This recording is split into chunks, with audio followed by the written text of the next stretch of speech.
Chapter 12. Secret Door. The girls were up and dressed early the next morning. They ate a quick breakfast and kept one eye on the clock. As soon as it was 9 o'clock, they raced to the telephone. "Hello, Mrs. Walker, it's Kendall Scott. Is Jack there?" "Oh, thanks," she said. "He's upstairs, but she's going to go get him," Kendall whispered to Megan. "Hi, Jack, it's Kendall. Listen, you have to meet us at the cottage right now. We have to talk to you. It's really important," she said excitedly. "Oh, we'll go there now and wait. See you in a few minutes," she said, and hung up the receiver. "Is he coming?" asked Megan. "Yeah, but he isn't ready yet. I told him we'd go out there now. Let's get the letters and the diary and go now," said Kendall. "You girls are in quite a rush this morning," said Grandma as they were heading out the door. "Where are you off to so early?" she asked. "We're going out to the cottage to take a look around. We want to see how the work is coming," explained Megan. "Okay, have fun," called Grandma as they raced down the porch steps and rounded the end of the house toward the backyard. "Joshua Walker? I can't believe it. This must be the same guy, don't you think?" asked Jack after reading Anna's last two letters. "We aren't sure, but we think so." "Do you think your mother could find out?" asked Megan. The three children were sitting on the front steps of the old cottage, heads bent over the small handwritten letter. "My mom will go nuts when she reads this. This might be just the clue she's been looking for. Let me look at that diary again." Megan handed Jack the diary. He flipped through the pages, searching for more clues. He stopped when he got to the page with the entry from April 6th, 1809. He stared at the book, then turned to look at the door behind him. He shook his head in disbelief, then looked at the girls. "I can't believe this. Do you know where we are?" he said slowly. "What do you mean, Jack? What did you see in the diary?" asked Kendall with growing excitement. "I mean, we are sitting on Anna's steps, just like she was doing on April 6th, 1809. This is her house, you guys. This is her diary and her letters and everything," Jack explained incredulously. "How do you know?" asked Megan, reaching for the diary. "Here's her drawing of part of the front of her house. Look familiar?" he said, pointing to the house directly behind them. "Oh my gosh, you're right. This is her house. And we know for sure that her father made the blanket chest we have at Grandpa's house," added Megan. "What? You mean the one with the false bottom? How do you know that?" he asked. "Because Mr. Parks came over last night and found the initials EM on the bottom of the chest. He said it was made by a local carpenter. He didn't know any guys back then with those initials who made furniture, but we know from the diary that Anna's father built houses and made furniture, and his name was Edwin Matthews. It has to be him, don't you think?" she asked hopefully.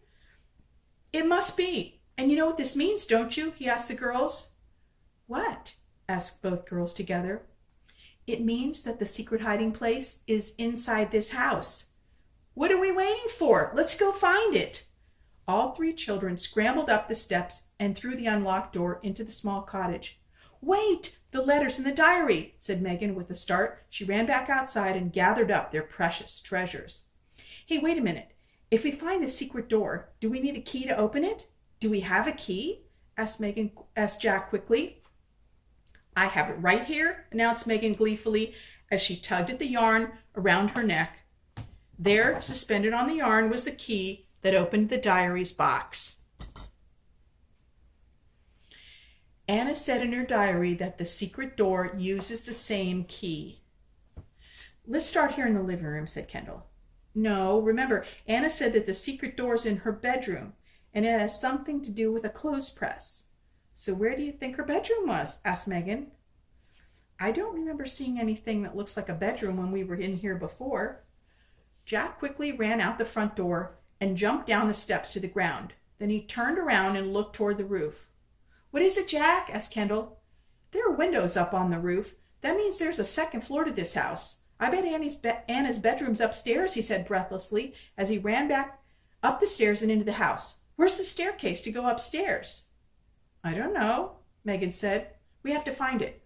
Let's start here and work our way to the other end of the house. Maybe it's hidden behind one of these big pieces of furniture or something." "We have to find it," Jack pronounced. The children searched each wall of the living room and peered behind each cupboard. They didn't find anything that looked like a stairway entrance. Then they moved into the kitchen. Again, they found nothing. Disappointed, they stopped to catch their breaths. Now what do we do? Asked Megan as she leaned up against the wall to the side of the fireplace. Just then, the wall moved slightly, and Megan cried out, "Oh, what's wrong, Megan?" asked Kendall with concern. "I think I found a loose board on this wall. It scared me when I leaned against it, that's all. Grandpa said to be careful. I guess this is what he meant." "Let me see. Where did it move?" asked Jack as he quickly came to Megan's side. "Right here? See, it's loose." She pushed on the board to show Jack how it moved, and just then there was a creaking sound and the whole large board swung forward. "Oh my gosh, it's a door! We found the door! Come on!" The door swung out to reveal a small winding staircase that headed up. The children carefully climbed the stairs and found themselves in a small room with a slanted roof and one window. "This is it," cried Kendall excitedly. "This is Anna's bedroom." Jack was busy exploring further and walked through another door into a second bedroom. "Hey guys, come in here. Here's another bedroom over here." "Well, one of these was Anna's room, and the other must have been for her brothers, Daniel, James, and John, don't you think?" asked Megan. "We're looking for a secret door, something that opens with a key. When we find that, then we'll know which room belonged to Anna. Remember, it has to be something to do with a clothes press, so it might be next to or behind one of the cupboards. Start looking. You guys start in this room, and I'll look in the other one, okay?" said Jack. The three started with a careful search of each room. While looking inside one cupboard, Megan found several books. "Look, these must have belonged to our mothers, Kendall. I'll bet they were playing up here all the time. I remember my mom telling me how she loved reading mysteries when she was a girl. I'll bet these were hers. What's this? It's an old Bible. Sure looks old.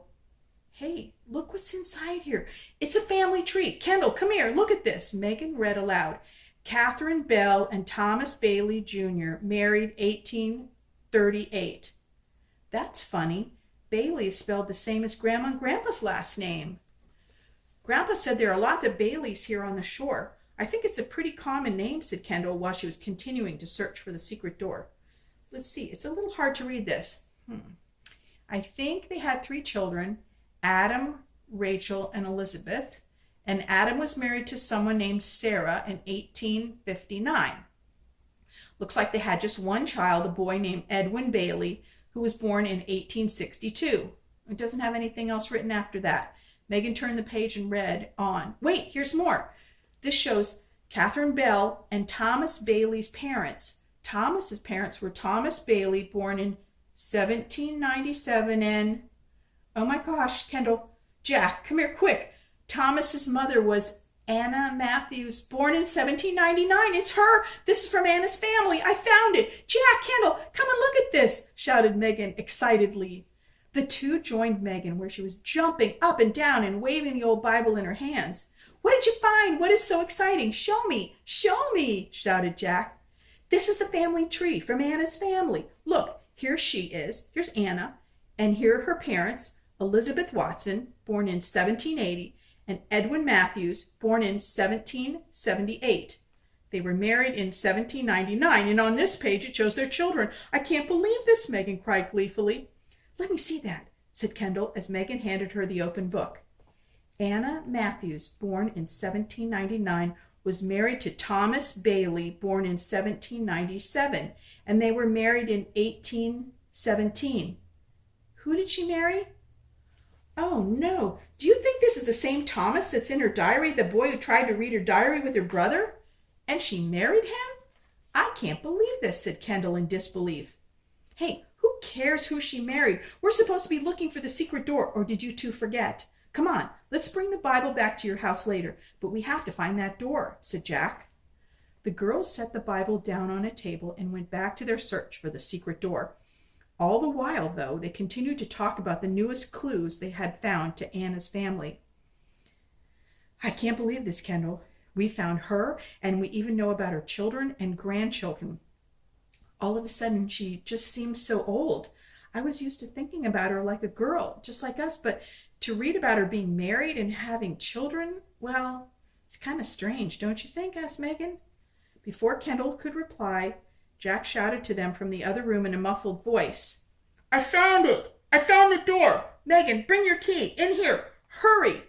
The girls scrambled into the next room, where all that was visible of Jack was his back, as he was leaning inside of a large wooden cupboard.